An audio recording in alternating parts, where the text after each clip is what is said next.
कहानी को ध्यान से ज़रूर सुनिए और वीडियो के आखिरी में हम आपसे एक प्रश्न करेंगे, कमेंट में उसका उत्तर ज़रूर दीजिएगा।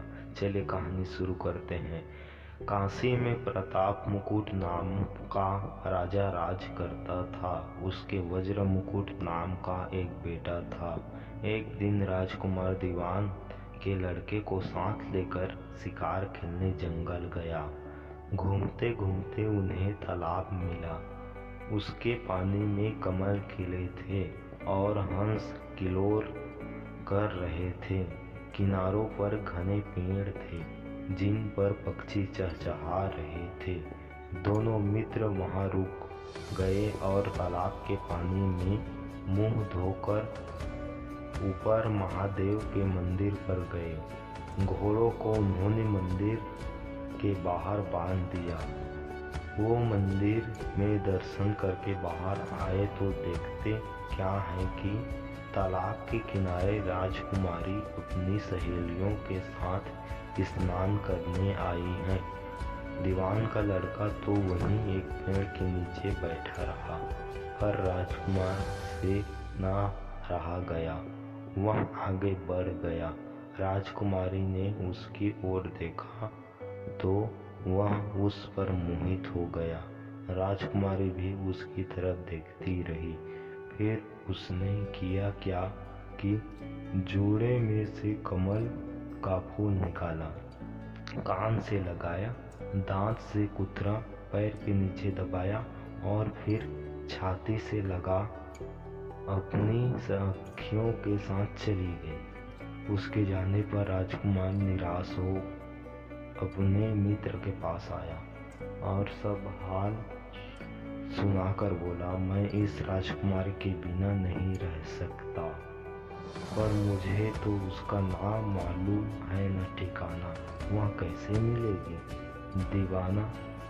दीवान के लड़के ने कहा, राजकुमार आप इतना घबराए नहीं, वह सब कुछ बता गई है। राजकुमार ने पूछा, कैसे?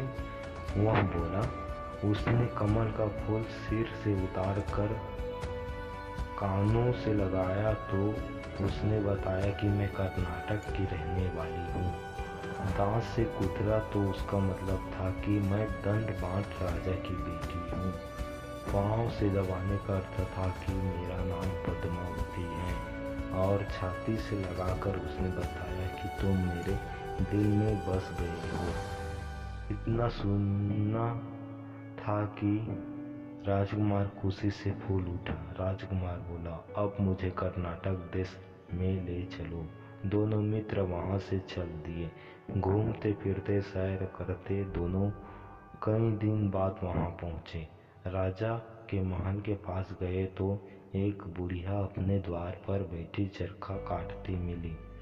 उसके पास जाकर दोनों घोड़े से उतर पड़े और बोले, माई हम सौदागर हैं, हमारा सामान पीछे आ रहा है, हमें रहने की थोड़ी जगह दे दो।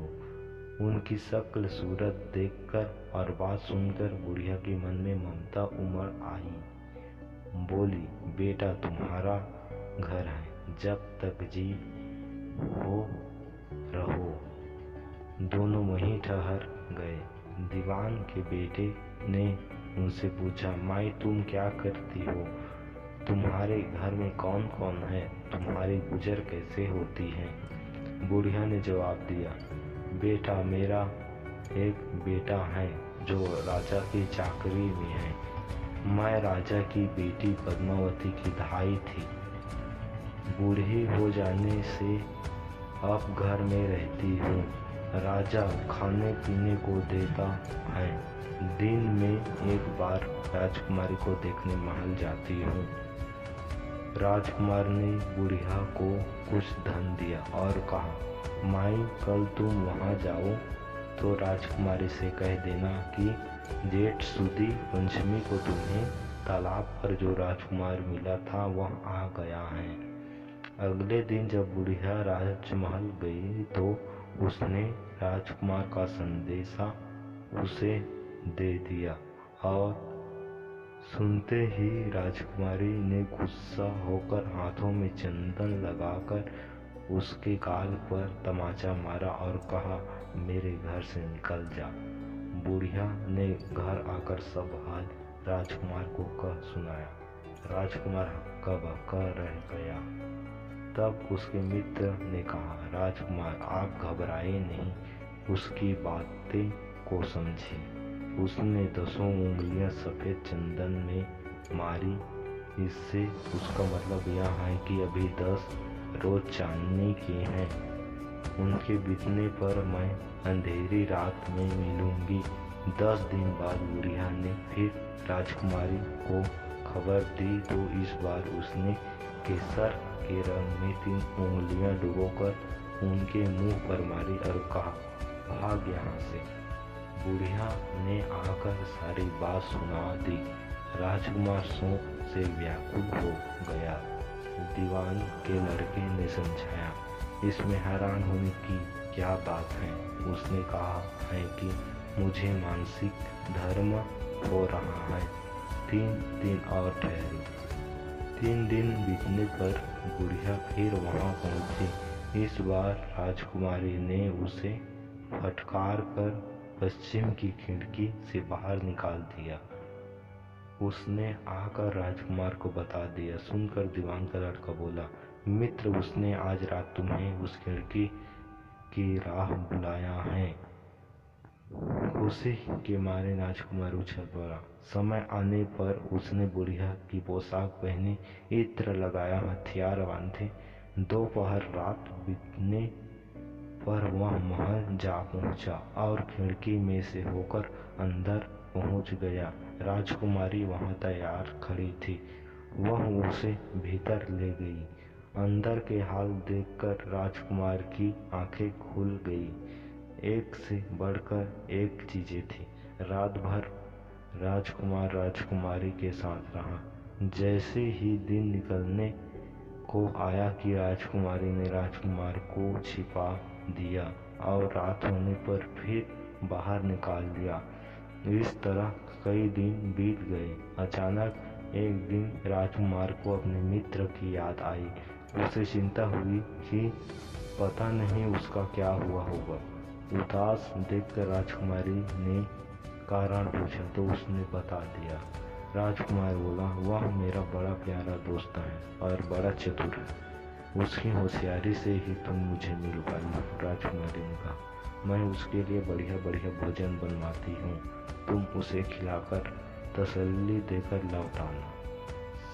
खाना साथ में लेकर राजकुमार अपने मित्र के पास पहुंचा। वे महीने भर से मिले नहीं थे। राजकुमार ने उन्हें पर सारा हाल सुनाया। कहा कि राजकुमारी को मैंने तुम्हारी चतुराई की सारी बातें बता दी हैं, तभी तो उसने यह भोजन बनाकर भेजा है। दीवान का लड़का सोच में पड़ गया। उसने कहा, तुमने अच्छा नहीं किया।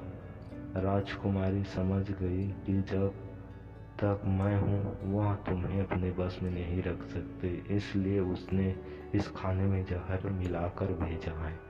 यह कहकर दीवान के लड़के ने थाली में से एक लड्डू उठाकर कुत्ते के आगे डाल दिया। खाते ही कुत्ता मर गया। राजकुमार को बड़ा बुरा लगा। उसने कहा, ऐसे स्त्री से भगवान बचाए, मैं अब उसके पास नहीं जाऊंगा। दीवान का बेटा बोला, नहीं, अब ऐसा उपाय करना चाहिए जिससे हम उसे घर ले चले। आज रात को तुम वहां जाओ। जब राजकुमारी सो जाए तो उसके बाईं जांघ पर त्रिशूल का निशान बनाकर उसके गहने लेकर चले आना। राजकुमारी ने ऐसा ही किया।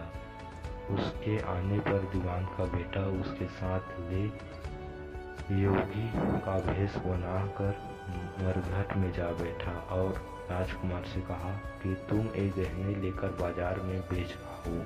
कोई पकड़े तो कह देना कि मेरे गुरु के पास चलो और उसे यहाँ ले आना।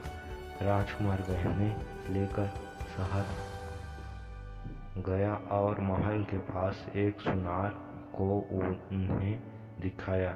देखते ही सुनार ने उन्हें पहचान लिया और कोतवाल के पास ले गया। कोतवाल ने पूछा तो उसने कह दिया कि ये मेरे गुरु ने मुझे दिया है। गुरु को भी पकड़वा लिया गया। सब राजा के सामने पहुँचे। राजा से पूछा, योगी महाराज, ये गहने आपको कहाँ से मिले? योगी बने दीवान के बेटे ने कहा, महाराज, मैं मसान में काली चौदस को डाकिनी मंत्र सिद्ध कर रहा था कि डाकिनी आई।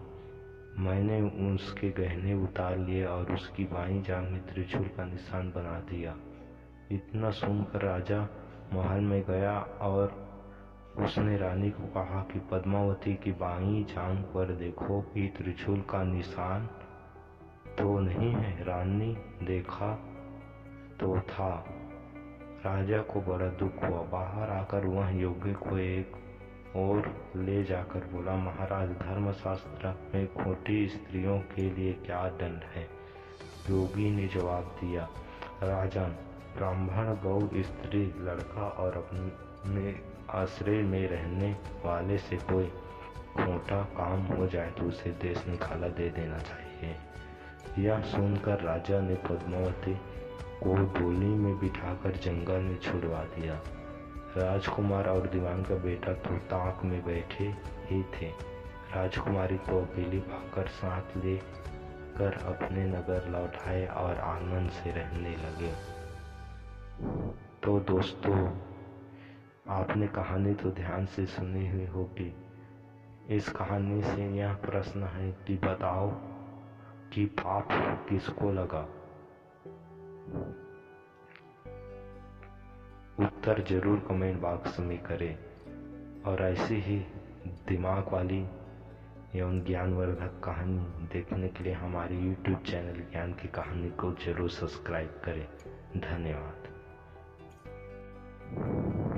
दोस्तों, कहानी को ध्यान से जरूर सुनिए और वीडियो के आखिरी में हम आपसे एक प्रश्न करेंगे। कमेंट में उसका उत्तर जरूर दीजिएगा।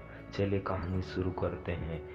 काशी में प्रताप मुकुट नाम का राजा राज करता था। उसके वज्र मुकुट नाम का एक बेटा था। एक दिन राजकुमार दीवान के लड़के